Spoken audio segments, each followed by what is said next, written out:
Which precautions should be taken while writing the paper? Simple strategies to score maximum marks. इनमें से कोई भी एक क्वेश्चन आपको यहाँ पे 1 मार्क्स के लिए पूछा जा सकता है।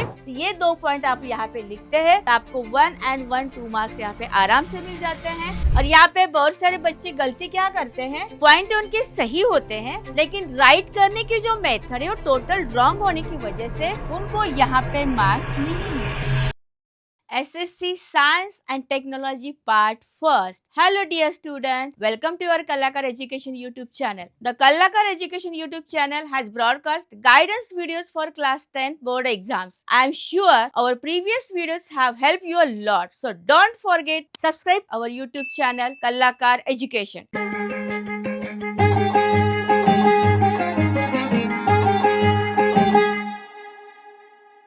Today we will cover the Science and Technology Part First. Why to watch this video? The first, to understand the paper pattern, to understand marks distribution, which precautions should be taken while writing the paper, time management, simple strategies to score maximum marks. Watch this video till the end. Let's see the important instruction. बहुत बार बच्चे front page right करते समय बहुत सारी गलतियां करते हैं और इस गलतियों की वजह से जो फ्रंट पेज है वो पूरा तरह से बेकार हो जाता है।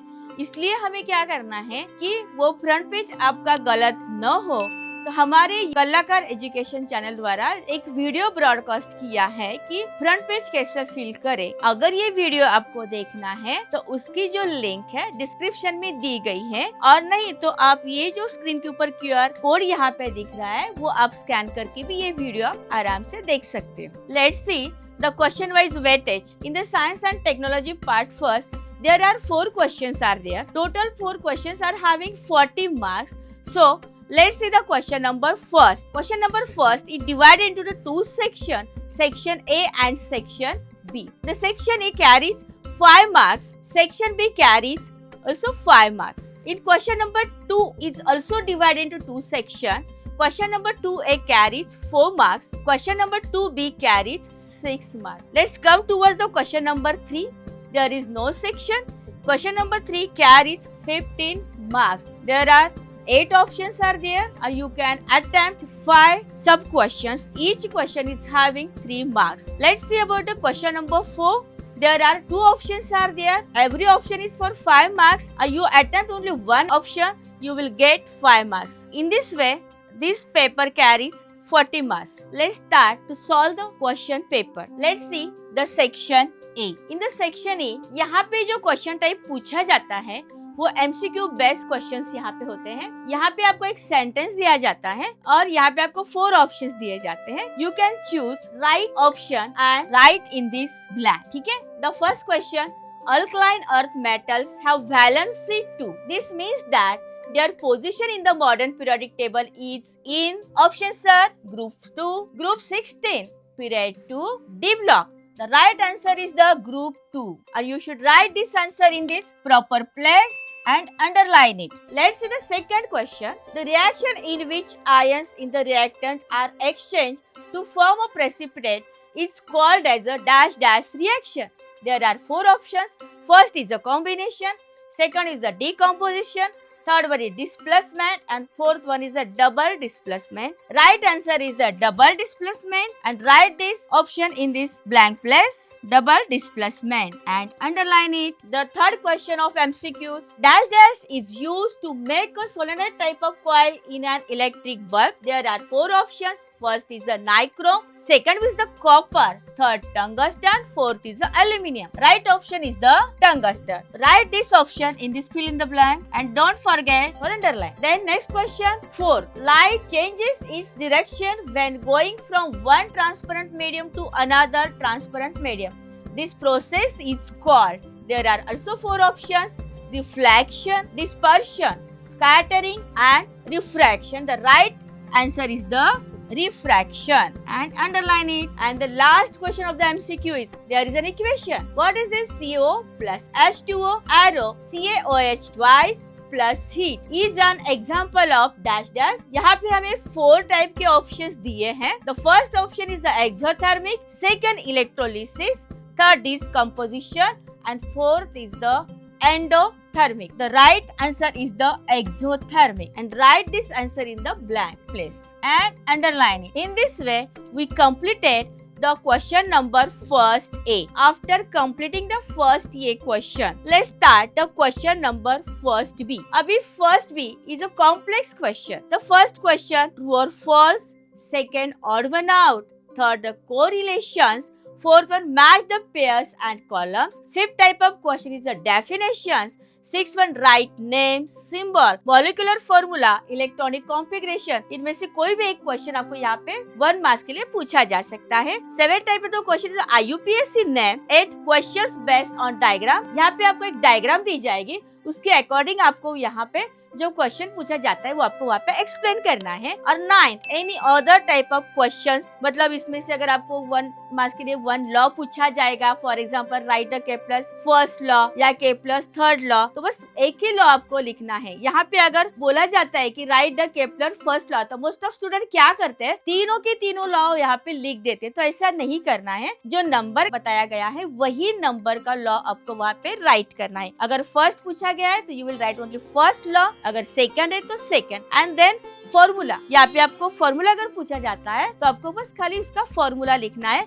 इन दिस वे इसमें से आपको 9 टाइप के क्वेश्चंस है. 9 में से कोई भी 5 टाइप्स पूछे जाएंगे. अगर आपने 9 का पूरा प्रिपरेशन किया है तो आपको कौन से भी 5 क्वेश्चन आपको पूछे जाएंगे तो आप यहाँ पे 5 मार्क्स मिल सकते हैं. Let's start the question number first B. Answer the following questions. There are total 5 questions और you attempt 5 questions. There is no option. तो क्वेश्चन बी का फर्स्ट क्वेश्चन है state whether true or false. और यहाँ पे आपको एक sentence दिया गया है, और redox reaction takes place during cellular respiration. ये आपको ट्रू और फॉल्स यहाँ पे राइट करना है. तो यहाँ पे आपको कैसे लिखना है कि अब ये क्वेश्चन नंबर 2B आपको राइट करना है. 2B में आपको यहाँ पे फर्स्ट लिखना है, और यहाँ पे आपको पूरा सेंटेंस लिखने की जरूरत नहीं है.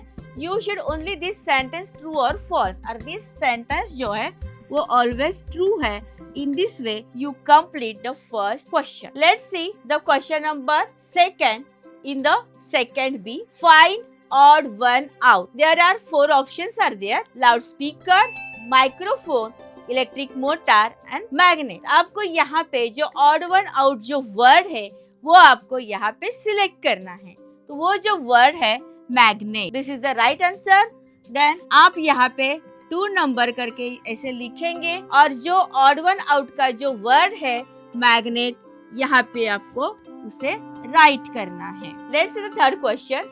What is the reason for twinkling of star. The reason is that continuous varying in the refractive index in the atmosphere is the reason of twinkling star.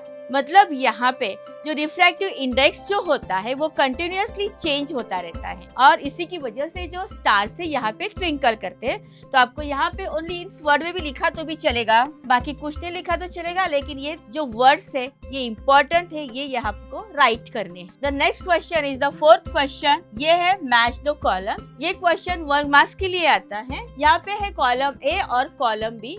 यहाँ पे कॉलम ए में यहाँ पे सिंपल माइक्रोस्कोप यहाँ पे लिखा है, और in front of this simple microscope there are 3 options are there. इनमें से आपको राइट ऑप्शन चूज करना है. तो मोस्ट ऑफ द स्टूडेंट क्या करते हैं, वो डायरेक्टली ना इस टाइप से वो लाइन यहाँ पे खींचते हैं. ये लाइन हमें यहाँ पे नहीं खींचनी है. जो राइट आंसर है वो आपको सिंपल माइक्रोस्कोप के सामने ही लिखना है. जैसे कि यहाँ पे लिखा है कॉलम ए, कॉलम बी, यहाँ पे है simple microscope as it is, और उसका आंसर है आपको क्या लिखना है, यूज फॉर वॉच रिपेयर. हमें बाकी के ऑप्शंस यहाँ पे लिखने की जरूरत है ही नहीं.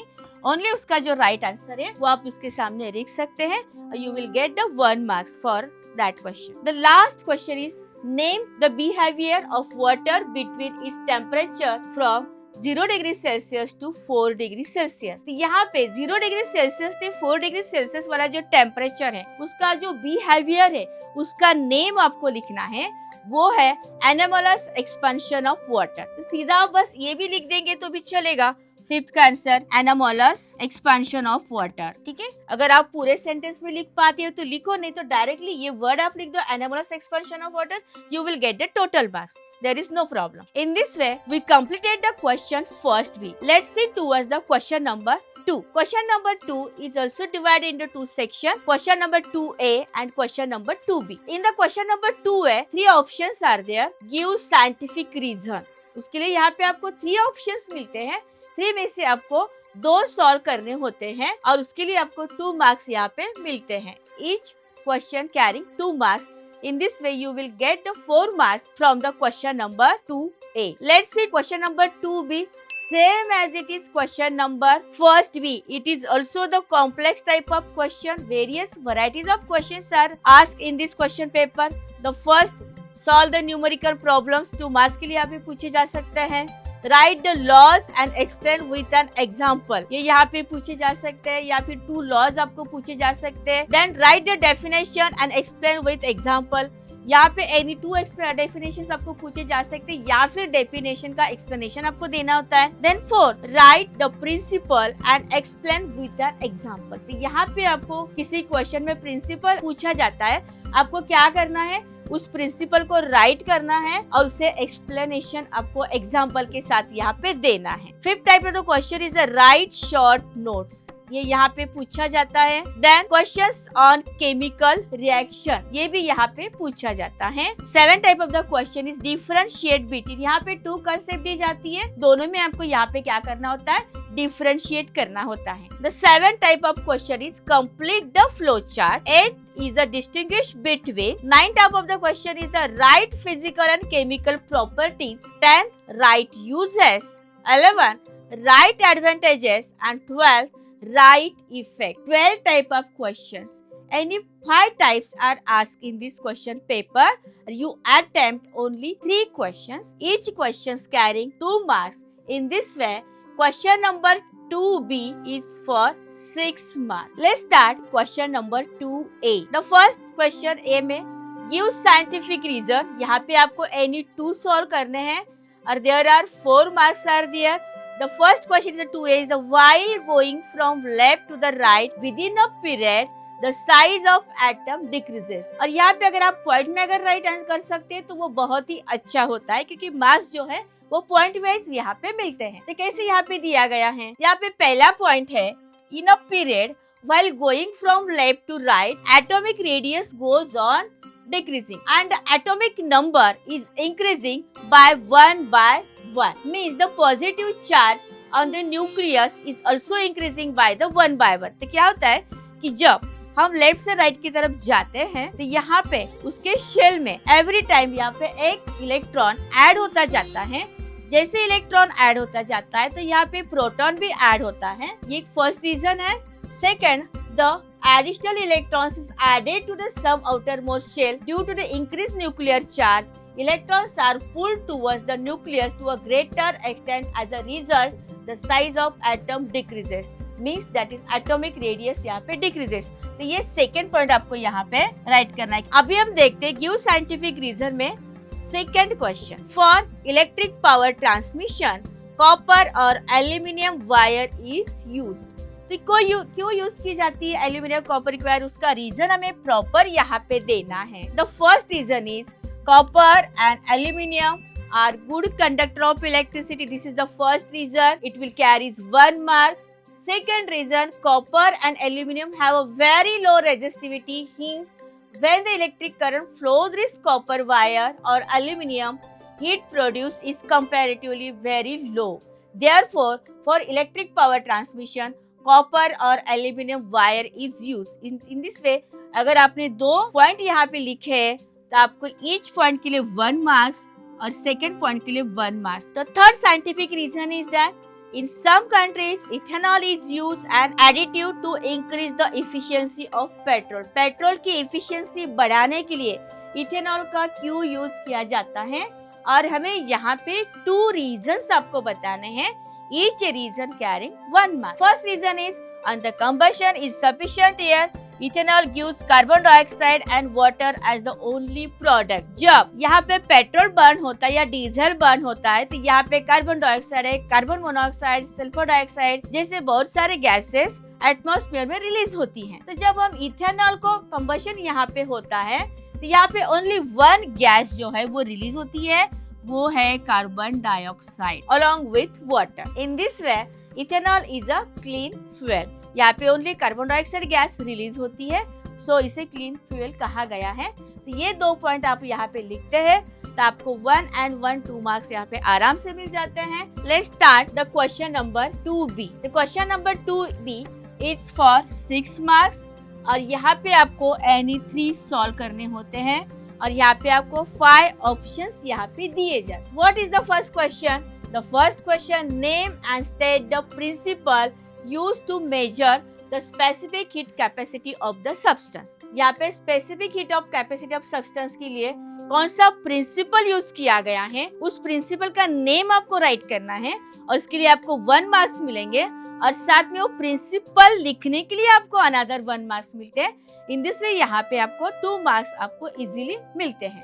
तो क्या है उसका answer? First, the principle of heat exchange is use to measure the specific heat capacity of a substance. तो यहाँ पे जो प्रिंसिपल है, हीट एक्सचेंज का प्रिंसिपल यहाँ पे यूज किया गया है। अगर खाली आपने हीट एक्सचेंज ये खाली वर्ड भी लिखा ना तो भी आपको यहाँ पे 1 मार्क्स यहाँ पे मिल जाता है। और सेकेंड पॉइंट में है, according to the principle of heat exchange the heat energy lost by the hot object is equal to the heat energy gained by the cold object। तो ये जो प्रिंसिपल है ये यहाँ पे आपको लिखना है। The heat energy lost by the hot object is equal to the heat energy gained by the cold object।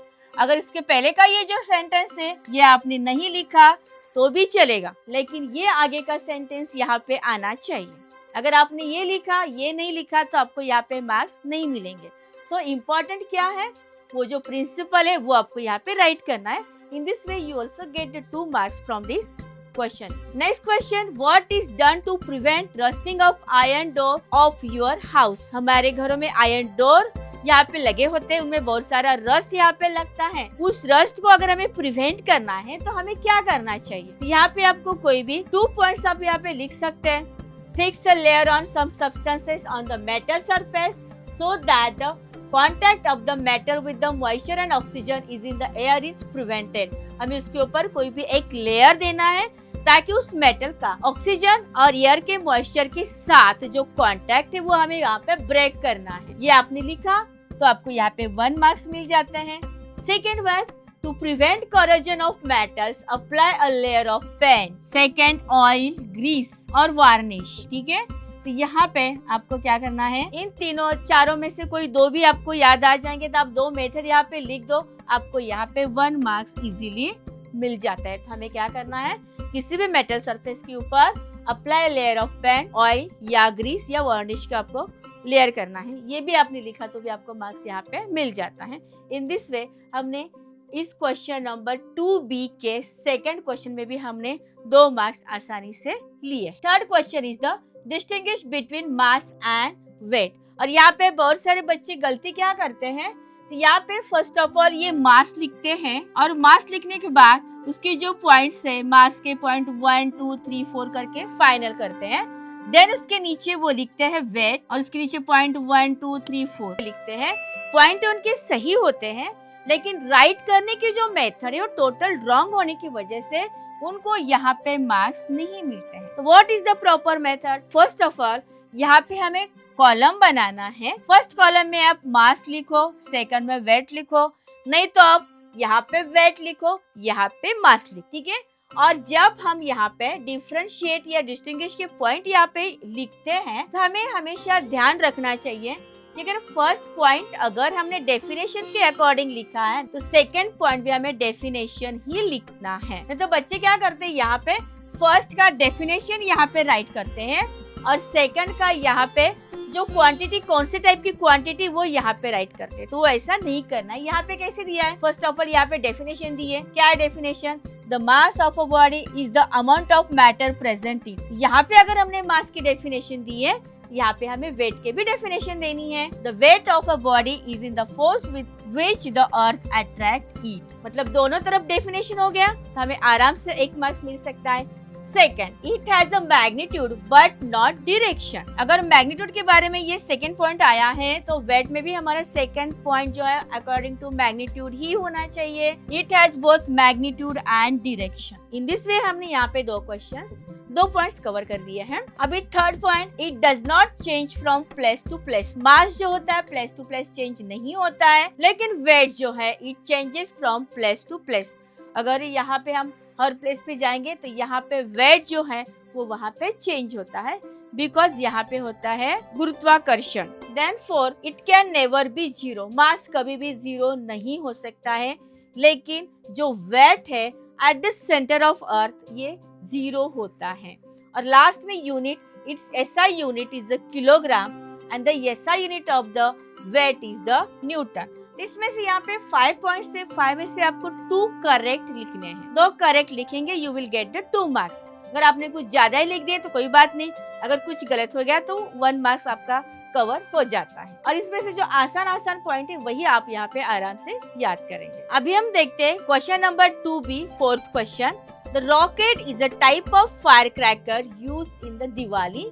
यहाँ पे कंडीशन दी है, उसके अकॉर्डिंग यहाँ पे 2 क्वेश्चन हमें पूछे गए। Name the launcher and second one is the name the law on which it working is best. यहाँ पे 2 क्वेश्चन है, बहुत ही आसान क्वेश्चन है, आप आसानी इसके आंसर आप लिख सकते हैं। उसमें से पहला क्वेश्चन, नेम द लॉन्चर। यहाँ पे आपको लॉन्चर का नेम लिखना है। The launcher is rocket. आपने खाली रॉकेट भी लिखा तो भी आपको यहाँ पे मार्क्स मिल जाते हैं। And second, the working of the rocket is based on the Newton's third law of motion.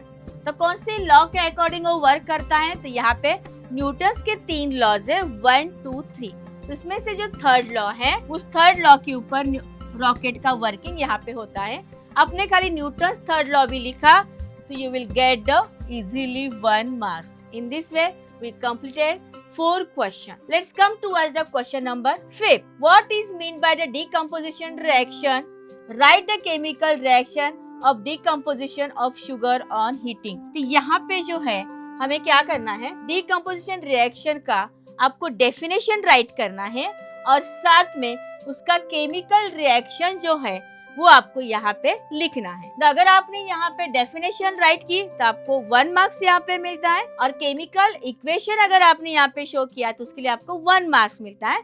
In this way we complete the question 5। Answer में यहाँ पे आपको फर्स्ट ऑफ ऑल क्या लिखना है, उसका definition, the chemical reaction in which 2 और more product are form from a single reactant, it is called as a decomposition reaction. तो बस यहाँ पे आपको लिखना है, आपको 1 मार्क्स यहाँ पे मिल जाता है।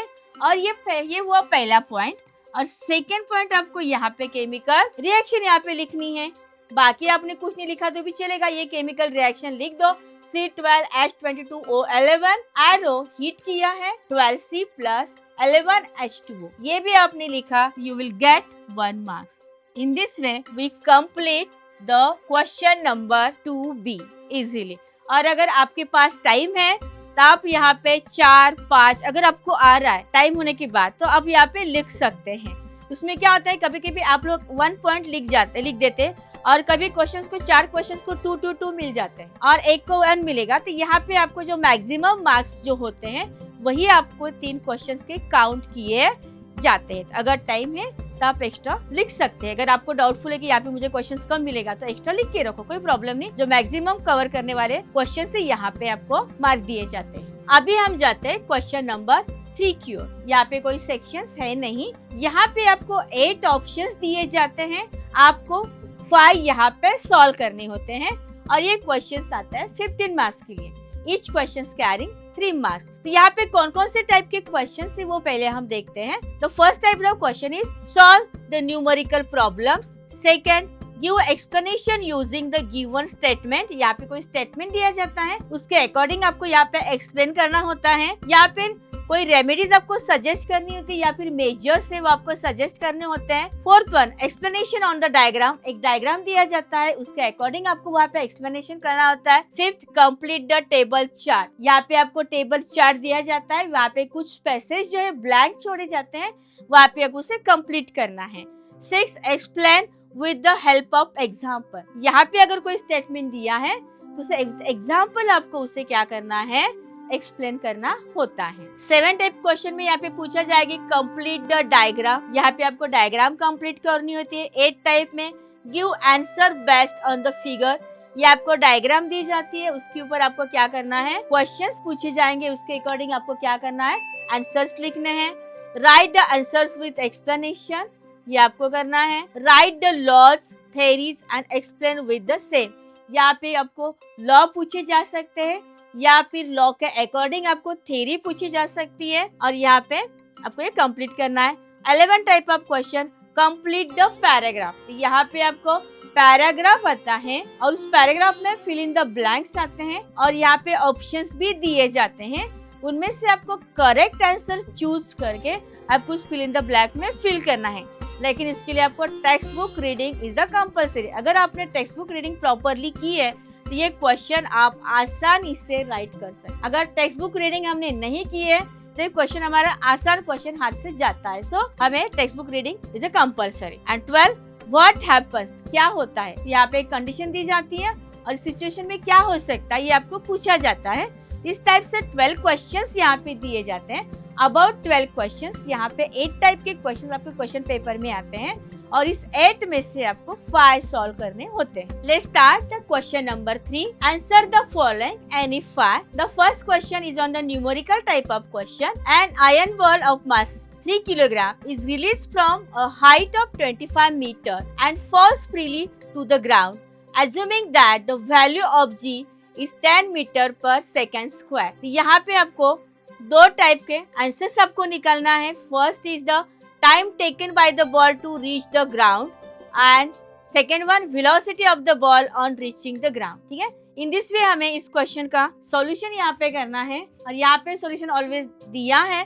सॉल्यूशन करने से पहले सबसे पहले आपको यहाँ पे जो डेटा है वो डेटा आपको राइट करना है कि यहाँ पे हमें क्या क्या दिया गया है। यहाँ पे हमें वो जो बॉल है, आयरन बॉल का मास यहाँ पे दिया गया है 3 kg। कितने हाइट से नीचे आया है वो भी यहाँ पे दिया गया है 125 मीटर। देन यहाँ पे ए मतलब उसका acceleration means the gravitational acceleration 10 metre per second square. उसका initial velocity u is equal to 0 metre per second. और यहाँ पे हमें क्या निकालना है कि टाइम, ग्राउंड पर रीच होने के लिए कितना टाइम लगता है वो हमें यहाँ पे निकालना है। और जब वो ग्राउंड पे रीच होता है तो उसका जो वेलोसिटी है, फाइनल वेलोसिटी v, वो हमें यहाँ पे कैलकुलेट करना होता है। तो अगर डेटा लिखने के बाद उसके बाद का जो नेक्स्ट स्टेप है तो आपको करेक्ट इक्वेशन चूज करना है अकॉर्डिंग टू डेटा। यहाँ पे 3 इक्वेशंस होते हैं न्यूटन्स लॉज ऑफ मोशन के, first equation, second equation and third equation. तो यहाँ पे जो है according to Newton second equation of motion, यहाँ पे ये फॉर्मूला आपने यहाँ पे राइट किया है s is equal to u t plus half a t square. अगर आपने फॉर्मूला भी राइट किया ना गिवन के बाद तो भी आपको यहाँ पे हाफ मार्क मिल जाता है। जरूरी नहीं है कि आपको ये पूरा क्वेश्चन करना है, जिन लोगों को पासिंग कवर करनी है, लेकिन जिन लोगों को आउट ऑफ जाना है 35 से आगे उनको तो पूरा स्टेप तो फॉलो करना पड़ेगा। तो यहाँ पे ये इक्वेशन हमने राइट किया है s is equal to u t plus half a t square. और हमें क्या करना है, उसके अंदर वैल्यूज उसके अंदर फिक्स करनी है। तो यहाँ पे आपको पता है इक्वेशन s मतलब s की वैल्यू कितनी है 125, s की जगह पे हमने 125 को प्लेस किया, देन इक्वल टू, और यहाँ पे u जो इनिशियल वेलोसिटी है ऑलवेज 0, हमने यहाँ पे 0 लिखा। टाइम हमें निकालना है तो हमने t को वैसे ही लिख दिया, then plus 1/2 as it is हमने लिखा, मल्टीप्लाई बाय, यहाँ पे a की जगह पे हमने a का वैल्यू कितना है 10 मीटर पर सेकेंड, हमने यहाँ पे 10 लिख दिया, और t का तो हमें निकालना है तो t स्क्वायर। अभी से हमें ये भी अगर वैल्यू भी आपने प्लेस की तो you will get half marks. आगे का पॉइंट आता है कैलकुलेशन का। अगर यहाँ तक आपने लिखा है तो कैलकुलेशन आपको तो आ जाएगा। क्या है कैलकुलेशन में, यहाँ पे 2 ने क्या किया, हमने 10 को डिवाइड किया, यहाँ पे 5 आ गया, 0 मल्टीप्लाई बाय t मतलब यहाँ पे 0 हो गया। अभी बचा क्या है 125 इक्वल टू 5t स्क्वायर बराबर है। और हमें क्या करना है फिर 5 ने 125 को डिवाइड करना है तो t स्क्वायर की वैल्यू आती है 25। तो यहाँ पे आपने सॉल्यूशन किया, आपको हाफ मार्क यहाँ पे मिल गया और फाइनल स्टेप के लिए हाफ मार्क्स। तो क्या कैलकुलेशन है, t square is equal to 25, तो t का वैल्यू है 5 सेकेंड। यहाँ तक लिखा, आपको आराम से यहाँ पे 2 मार्क्स यहाँ पे मिल जाते हैं। बाद में आपको सेंटेंस यहाँ पे लिखना है, the ball takes 5 second to reach the ground. In this में पहला क्वेश्चन जो है वो हमने ये सेक्शन का कंप्लीट कर दिया है। अभी हमें कंप्लीट करना है बी सेक्शन का, velocity of the body on reaching the ground. तो हमने टाइम तो निकाल लिया है, टाइम कितना है हमारा 5 सेकेंड। तो अभी उसकी वेलोसिटी कितनी होगी, यहाँ पे according to the Newton's first law of motion, हमें न्यूटन का फर्स्ट लॉ यहाँ पे यूज करना है। What is the formula, v is equal to u plus at। ठीक है, अभी v का वैल्यू हमें निकालना है, बराबर है, इज द फाइनल वेलोसिटी, और u का वैल्यू ऑलवेज पता है 0 मीटर पर सेकेंड। तो यहाँ पे v is equal to 0 plus, और यहाँ पे a का वैल्यू है 10, और t हमें यहाँ पे ऑलवेज निकाला है 5 सेकेंड, 10 मल्टीप्लाई बाय 5, तो v is equal to 50 metre per second. The velocity of the ball on reaching the ground is the 50 metre per second. आपको इस टाइप से सेंटेंस लिख के आंसर को क्लोज करना है, और इन दिस वे अगर आप इसे सॉल्व करते हैं तो आपको यहाँ पे 3 मार्क्स आउट ऑफ 3 मार्क्स यहाँ पे मिल जाते हैं। खाली हमें ध्यान रखना है, यहाँ पे हमें फॉर्मूला और उसके बाद जो है उस फॉर्मूला में वैल्यूज हमें प्लेस करना है, calculations and the final answers. यहाँ पे ईच स्टेप के लिए यहाँ पे हाफ मार्क यहाँ पे मिलता है। Now let's see the second question, right the name and symbol of the element from the description. यहाँ पे आपको डिस्क्रिप्शन दिए गए हैं ABC, आपको उनके नेम और सिंबल वहाँ पे लिखने हैं। तो कैसे उसका आंसर आता है वो हम यहाँ पे देखते हैं। पहला क्या है, the most electronegative atom. Second one, the atom having smallest atomic size, उसका नेम आपको लिखना है, सिंबल लिखना है। And third one, the noble gas which the smallest atomic radius, ये हमें लिखना है। तो यहाँ पे हम देखते हैं the most electro negative atom is the fluorine. आपको सेंटेंस लिखना है, साथ में आपको सिंबल भी यहाँ पे राइट करना है। अगर आपने सिंबल राइट नहीं किया, खाली नाम लिखा, तो भी आपको हाफ मार्क मिलेगा। सिंबल के साथ लिखा तो आपको फुल मार्क्स यहाँ पे मिलते हैं। Second, the atom having smallest atomic mass in the hydrogen. यहाँ पे हमें क्या करना है कि स्मॉलेस्ट एटॉमिक मास किसका है, उसका नेम हमें लिखना है, वो है हाइड्रोजन, और उसका मॉलिक्यूलर फार्मूला या सिंबल आपको यहाँ पे लिखना है। C, the noble gas with the smallest atomic radius is the helium. यहाँ पे स्मॉलेस्ट एटॉमिक रेडियस वाला जो नोबेल गैस है उसका नाम है हेलियम। तो आपको यहाँ पे हेलियम राइट करना है और देन उसका सिंबल यहाँ पे राइट करना है।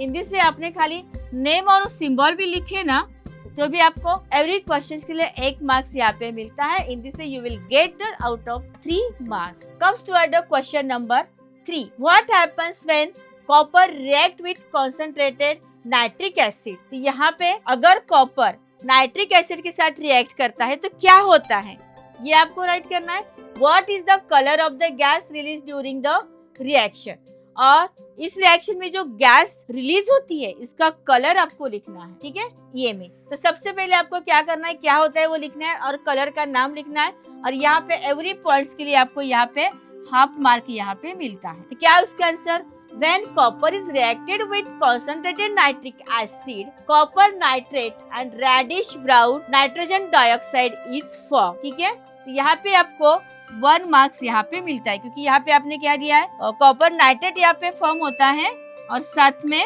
रेडिश ब्राउन कलर का नाइट्रोजन डाइऑक्साइड गैस यहाँ पे मिलता है। तो आपको हाफ हाफ मार्क करके यहाँ पे 1 मार्क्स आपको यहाँ पे मिल जाता है। अभी उसका बी सेक्शन में right is balance chemical equation. तो ये जो रिएक्शन होता है उसका भी उसका केमिकल बैलेंस रिएक्शन यहाँ पे लिखना है। क्या है वो, Cu solid copper plus 4HNO3 arrow CuNO3 plus 2NO2 plus 2H2O।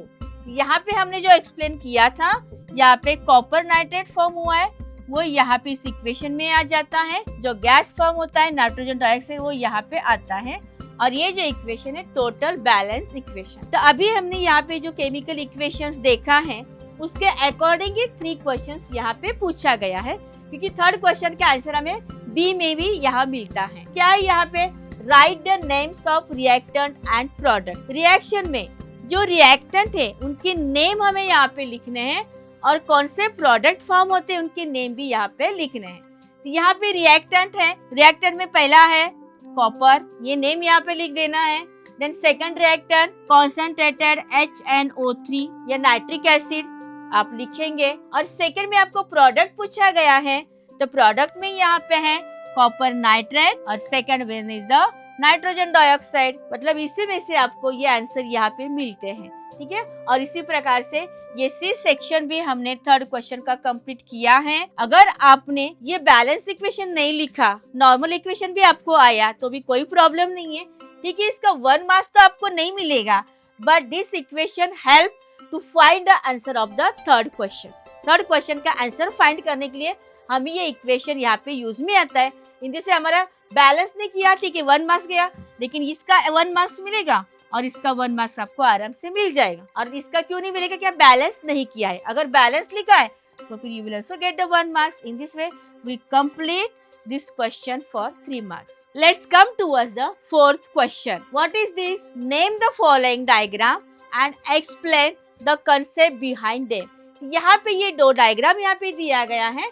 उस डायग्राम को आपको क्या करना है, लेबलिंग करना है और उसका जो कंसेप्ट है वो आपको लिखना है। बहुत सारे बच्चे यहाँ पे कंफ्यूज हो जाते हैं, उन लोगों को आंसर पता होता है लेकिन यहाँ पे कंसेप्ट पूछी गई है तो वो यहाँ पे प्रॉब्लम यहाँ पे उनको आ सकता है। हमें क्या करना है, सिंपली डायग्राम का लेबलिंग करना है और लेबलिंग करने के बाद आपको जो कंसेप्ट मतलब सीधा आपको लॉ वहाँ पे लिख देना है। तो यहाँ पे कैसे सॉल्व किया गया है वो हम देखते हैं। The given diagram is named as a Fleming right hand rule. यहाँ पे डायग्राम का जो नेम है वो है फ्लेमिंग्स राइट हैंड रूल। इतना भी आपको लिखना है, लिखा तो भी आपको हाफ मार्क्स यहाँ पे मिल जाते हैं। और इसके बाद हमें यहाँ पे कंसेप्ट को एक्सप्लेन करना है। तो क्या करना है कि you will simple write the laws. आपका लॉ का जो स्टेटमेंट है वो आपको यहाँ पे राइट करना है। आपको आंसर पता है, आप आसानी से लिख सकते हैं। क्या है वो law? Stretch the thumb, the index finger and the middle finger of the right hand in such a way that they are perpendicular to each other. In this position, जो thumbs होता है, the thumbs indicates the direction of the motion of the conductor. ठीक है, तो thumb जो क्या करता है, motion of the conductor का direction यहाँ पे करता है। The index finger shows the direction of the magnetic field and the middle finger shows direction of the induced current. In this way, हमने यहाँ पे पूरा स्टेटमेंट राइट किया है, मतलब हमने कंसेप्ट को एक्सप्लेन किया है। यहाँ का हाफ मार्क्स और यहाँ पे 1 मार्क्स, आपको 1.5 मार्क्स पहले डायग्राम के लिए आपको मिल जाते हैं। Let's see the second diagram, Fleming left hand rule. इतना आपको लिखना है, you will get half marks. और कंसेप्ट पूछा है तो मतलब आपको सीधा आपको लॉ लिख के देना है। क्या है वो law? The left hand thumb, index finger and the middle finger are stretched so as to be perpendicular to each other. The index finger is in the direction of the magnetic field and the middle finger points in the direction of the current. Then the direction of the thumb is the direction of the force on the conductor. In this way आपने ये दोनों law लिख दिए हैं और diagram के नाम आपको लिख दिए हैं, तो आपको यहाँ पर भी 1.5 मार्क मिल जाता है और दोनों मिला के हमें यहाँ पे we get 3 marks out of 3. Let's see about the 5th question. Answer the following with respect to the formation of rainbow. Formation of rainbow के according आपके यहाँ पे 3 questions पूछे गए हैं। उन तीनों questions के आपको right answer यहाँ पे write करने हैं और very simple. First one, draw neat diagram to show the formation of rainbow. Rainbow formation होने का जो diagram है वो आपको प्रॉपरली ड्रॉ करना है, जैसे कि यहाँ पे ड्रॉ किया गया है। अगर आपने करेक्ट डायग्राम लेबलिंग के साथ यहाँ पे ड्रॉ किया है तो यहाँ पे आपको 1 मार्क्स इजीली मिल जाता है। Then what is the second question? Name any 2 natural processes involved in the formation of rainbow.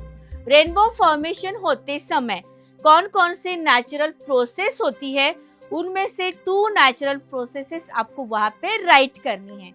वो नेचुरल प्रोसेस है dispersion, refraction, internal reflection. 3 process यहाँ पे हैं। तीनों में से आपको कोई 2 प्रोसेस आपको यहाँ पे राइट करने हैं और यहाँ पे इस टाइप से आपको 1 मार्क्स इसका मिल जाता है। या फिर रिफ्रैक्शन लिखो या डिस्पर्शन लिखो या डिस्पर्शन लिखो या इंटरनल रिफ्लेक्शन लिखो या फिर इंटरनल रिफ्लेक्शन और रिफ्रैक्शन, कोई भी 2 आपको लिखने हैं। आपको यहाँ पे 1 मार्क्स यहाँ पे मिल जाता है। 5th क्वेश्चन का जो सी सेक्शन है यहाँ पे दिया है What does a small droplet of water act as?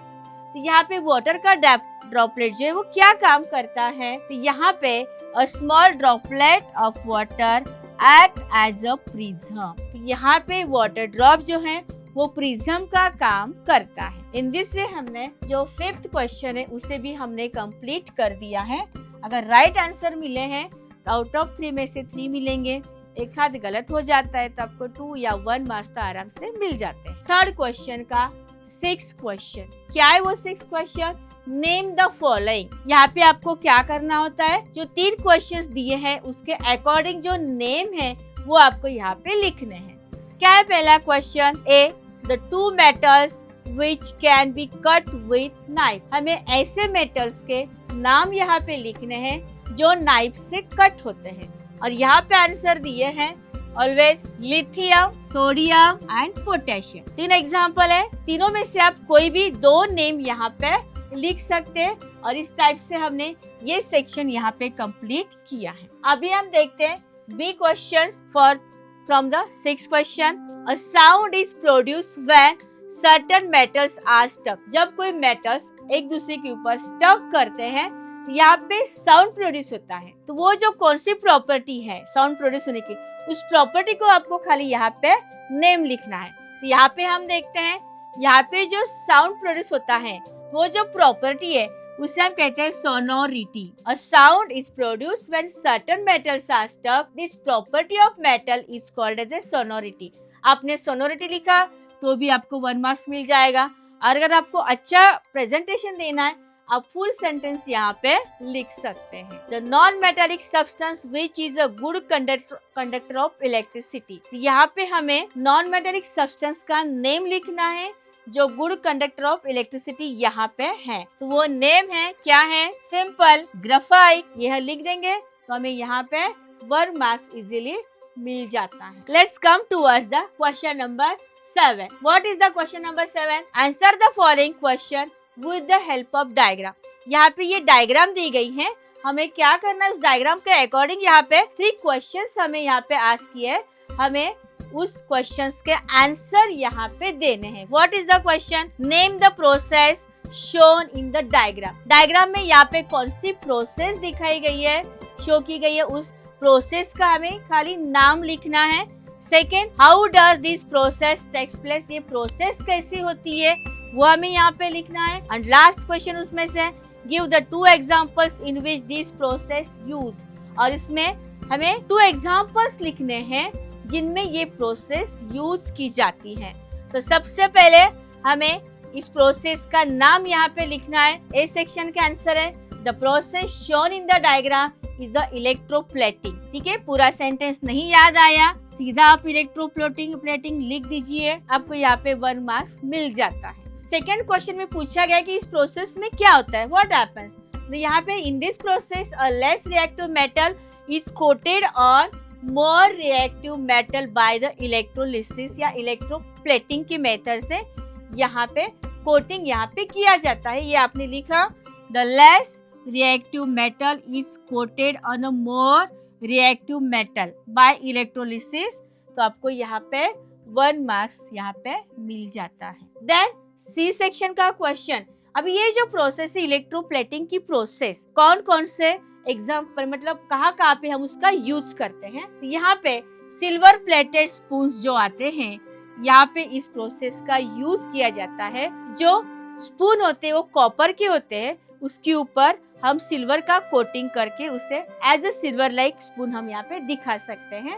And then gold plated ornaments, ये 2 एग्जाम्पल हैं जहाँ पे हम इलेक्ट्रोप्लेटिंग की प्रोसेस कंप्लीट करते हैं या यूज करते हैं। The last question of the question number 3, complete the following table. यहाँ पे एक टेबल दिया गया है और आपको ये टेबल कंप्लीट करना है, और ईच पीरियड में यहाँ पे आपको 2 वैकेंट प्लेस दिए गए हैं और आपको इन वैकेंट प्लेस को कंप्लीट करना है। Each vacant place carries half marks, और in this way we complete the 3 marks in this question. कैसे हम यहाँ पे देखते हैं, यहाँ पे पहले type of the satellite, functions of the satellite, the names of the Indian satellite series and their launch vehicle. According the headline हमें क्या करना है, उसके आंसर यहाँ पे हमें फिल अप करना है।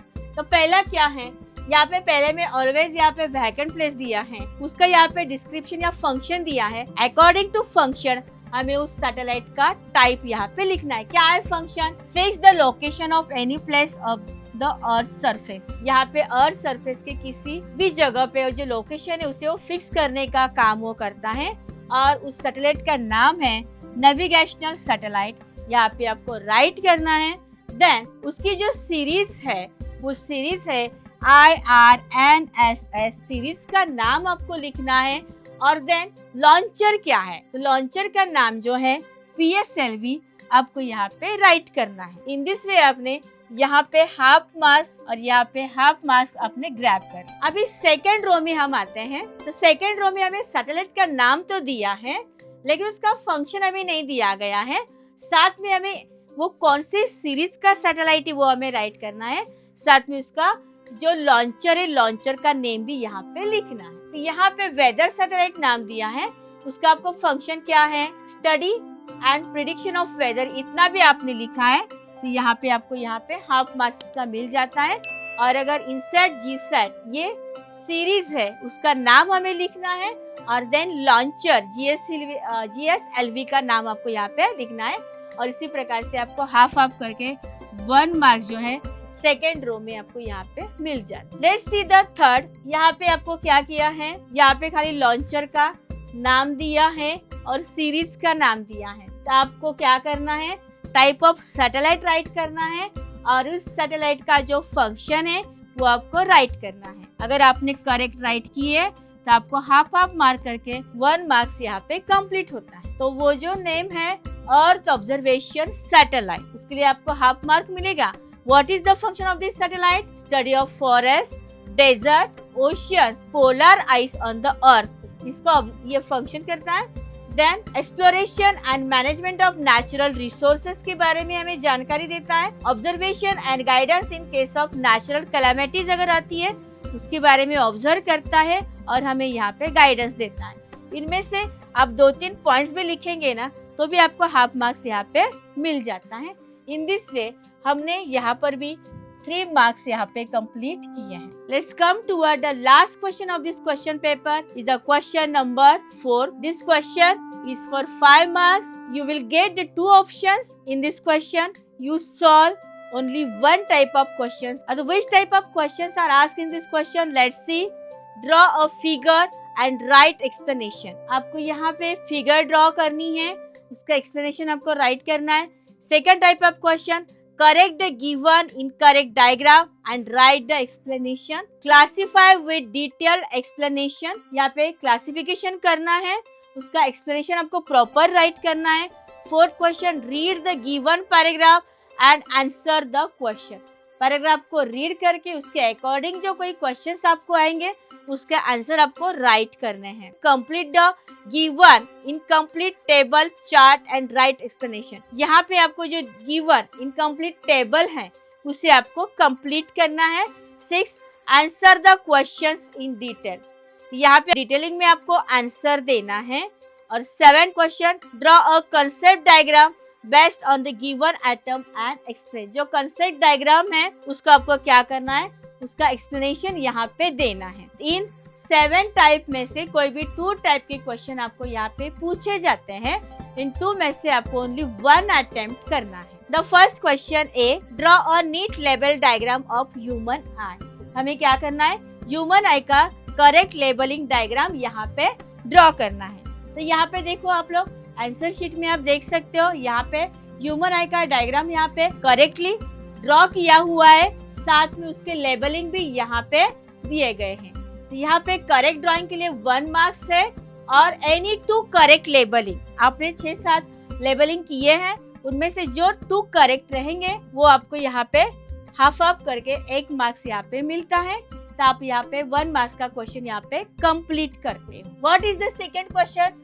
उस सेक्शन में name the capacity of the eye lens to change its focal length as per need. यहाँ पे जो फोकल लेंथ है हमारी आई के लेंस की वो हमारे नीड के अकॉर्डिंग यहाँ पे चेंज होती है। तो वो प्रॉपर्टी कौन सी है, उस प्रॉपर्टी का खाली हमें यहाँ पे नेम लिखना है। तो वो जो नेम है power of accommodation of the eye. The capacity of eye lens to change its focal length as per our need is the power of accommodation of the eye. तो यहाँ पे power of accommodation ये correct answer है, बाकी आप नहीं लिख पाए, बस आपको इतने 5 वर्ड आपने लिख दिए, 5 या 6 वर्ड आपको यहाँ पे आसानी से 1 मार्क्स यहाँ पे मिल जाता है। D section, name the defect of eye vision in which the focusing power of eye lens decreases with the age according to our age। यहाँ पे आई लेंस की जो फोकसिंग पावर है वो कम हो जाती है, उस डिसीज का खाली नेम हमें लिखना है, और वो जो नेम है वो है the defect of eye vision in which the focusing power of eye lens decreases with age is called as a presbyopia. इतना नेम भी लिखा तो भी आपको यहाँ पे 1 मार्क्स मिल जाता है। पहला क्वेश्चन आता है तो पहला क्वेश्चन आप आराम से सॉल्व करो, आपके पास अगर टाइम है तो आप दूसरा भी सॉल्व कर सकते हो सकता है कि दोनों में से कोई जो बेस्ट रहेगा उसी के मार्क्स इवोल्यूशन में पकड़े जाते। अभी हम आते हैं जो ऑप्शन का जो है सेकेंड क्वेश्चन, वो बहुत ही इजी है, उसकी बहुत सारी प्रैक्टिस हमारे उस लेसन में हम लोग करते हैं। ठीक है, क्या है वो? एटॉमिक कंडीशन क्या दिया? Atomic number of chlorine is 7। यहाँ पे आपको एलिमेंट्स का नाम दिया गया है, उसका एटॉमिक नंबर दिया गया है, वो है 7। अगर हमें एटॉमिक नंबर किसी एलिमेंट का पता चलता है तो उसके अकॉर्डिंग हमें बहुत सारी जानकारियां पता चलती है। अगर एटॉमिक नंबर पता चल गया हम इलेक्ट्रॉनिक कॉन्फ़िगरेशन राइट कर सकते हैं। Second thing is electronic configuration अगर हमने राइट किया है तो वो कौन से ग्रुप में आता है, उस ग्रुप का नेम हमें पता चलता है। वो कौन से पीरियड में आता है, वो पीरियड का नेम हम पता कर सकते हैं, या फिर उसके वैलेंस इलेक्ट्रॉन्स जो है वो कितने हैं वो भी हमें उससे पता कर सकते हैं। और अगर आपको एटॉमिक नंबर पता चल गया है तो ये आंसर आपके लिए बहुत इजी है। क्या है पहला question? Right the electronic configuration of chlorine. 17 atomic number है तो यहाँ पे इलेक्ट्रॉनिक कॉन्फ़िगरेशन क्या आएगा? Simple 2 8 7 is the electronic configuration of the chlorine. बस 2 8 7 लिखा, you will get the 1 mark easily. Then next question, what is the number of electrons in the valence shell of chlorine? Chlorine के valence shell में कितने electrons है ये हमें यहाँ पे ओनली नंबर लिखना है। अभी यहाँ पे देखो हमने तो इलेक्ट्रॉनिक कॉन्फ़िगरेशन तो राइट कर लिया है, यहाँ पे वैलेंस शेल मतलब क्या है? ये जो थर्ड शेल है लास्ट वाली सेल जहाँ पे मैंने डॉट किया है, उस शेल में जो नंबर्स यहाँ पे शो कर रहे हैं वो होते हैं वैलेंस इलेक्ट्रॉन, और यहाँ पे नंबर शो किया गया है 7। The valence electron in the last shell are the 7 electron। 7 electron लिखा तो भी आपको 1 मार्क्स यहाँ पे मिल जाता है। थर्ड क्वेश्चन बहुत ही इजी है, write the molecular formula of chlorine. Simple, क्या है मॉलिक्यूलर फॉर्मूला? Cl2 लिखा, you will get the 1 marks। Then next question, name the type of bond in which formation of chlorine molecule। यहाँ पे chlorine molecule जब form होता है हमें वहाँ पे कौन सा बॉन्ड बना है उस बॉन्ड का खाली हमें नाम लिखना है। ठीक है, तो यहाँ पे 2 टाइप के बॉन्ड्स होते हैं। पहला बॉन्ड है ionic bond and second is the covalent bond. दोनों में से कौन सा बॉन्ड है वो हमें यहाँ पे लिखना है। तो यहाँ पे जो बॉन्ड है वो है कोवैलेंट टाइप ऑफ बॉन्ड यहाँ पे आता है। बस कोवैलेंट लिखा तो भी आपको यहाँ पे 1 मार्क्स यहाँ पे इजीली मिल जाते हैं।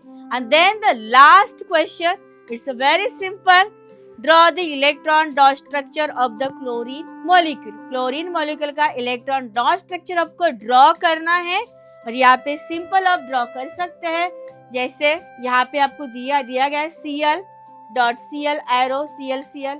यहाँ पे आप इतना भी लिखेंगे तो भी आपका ये डॉट स्ट्रक्चर यहाँ पे बनता है। इन दिस वे हमने ये पूरा क्वेश्चन पेपर जो है साइंस एंड टेक्नोलॉजी पार्ट 1 का कंप्लीट किया है। Let's see the time management tips. यहाँ पे क्वेश्चन नंबर यहाँ पे लिखे गए हैं और यहाँ पे प्रॉपर उनका टाइम यहाँ पे लिखा गया है। यहाँ पे हम देखते हैं क्वेश्चन नंबर फर्स्ट ए के लिए हम यहाँ पे 10 मिनट स्पेंड कर सकते हैं। क्वेश्चन नंबर फर्स्ट बी के लिए हम यहाँ पे 10 मिनट स्पेंड करते हैं।